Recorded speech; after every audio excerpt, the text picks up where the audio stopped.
सांगली ಜಿಲ್ಲೆಯ ಜತ್ತ ತಾಲೂಕಿನ ಸುಕ್ಷೇತ್ರ ಪಾವನ ಕ್ಷೇತ್ರ ಪುಣ್ಯಕ್ಷೇತ್ರ ಆಗಿರುವಂಥ ಯಾವ ನನ್ನ ಗುರುಗಳಾಗಿರುವಂಥ ಅವರ ಸುಪುತ್ರ ಯಾಕಪ್ಪ ಅಂತಂದ್ರೆ ನಮ್ಮಪ್ಪ ಮಹಡಿಷ್ಟನ ಆಸ್ತಿ ಆ ಆಸ್ತಿಗೆ ಕಳ್ಕೋತ ಹೋಗಬೇಡ್ದು.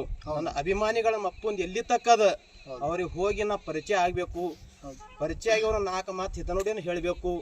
ಹಿತನುಡಿಗಳನ್ನ ಯಾಕಪ್ಪ ಅಂತ ನಮ್ಮಪ್ಪ ಎಷ್ಟೋನ ಕಲಾವಂತರ ಸಹಾಯ ಮಾಡ್ಯಾನ ಕೂಡ. ಅದ್ರದಾಗೂ ಅವ್ರ ಅಭಿಮಾನಿಗಳು ಭಕ್ಕಳು ಮಂದ್ಯಾರ.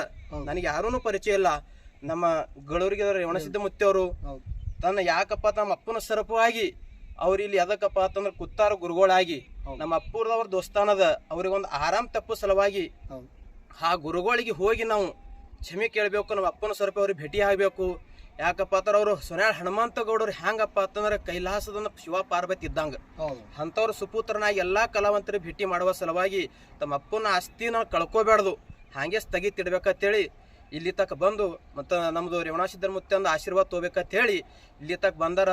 ನಮ್ಮೆಲ್ಲ ಸಂಘದ ವತಿಯಿಂದ ನಮ್ಮ ಮುತ್ತು ಮಹಾರಾಯಿ ಮತ್ತು ಹನುಮಂತ ಮಾಸ್ತರ್ಗೂ ನಮ್ಮ ಮಹಾರಾಯರು ಎಲ್ಲರೂ ಸಿದ್ದು ಅಣ್ಣನ ಮ್ಯಾಗ ಅವರು ಸೊನ್ಯಾಳ ಹನುಮಂತಗೌಡ ಅವ್ರ ಅಪ್ಪಿಲ್ಲ, ಅವರು ನಮ್ಮ ಅಪ್ಪನ ಸ್ವರೂಪ ಸ್ಥಾನ ಇಟ್ಕೊಂಡು ಎಲ್ಲರೂ ಕಾರ್ಯಕ್ರಮಕ್ಕೆ ಹಮ್ಮಿ ಕೊಡಬೇಕು, ಎಲ್ಲರೂ ಸಹಾಯಕ ಆಗಬೇಕು.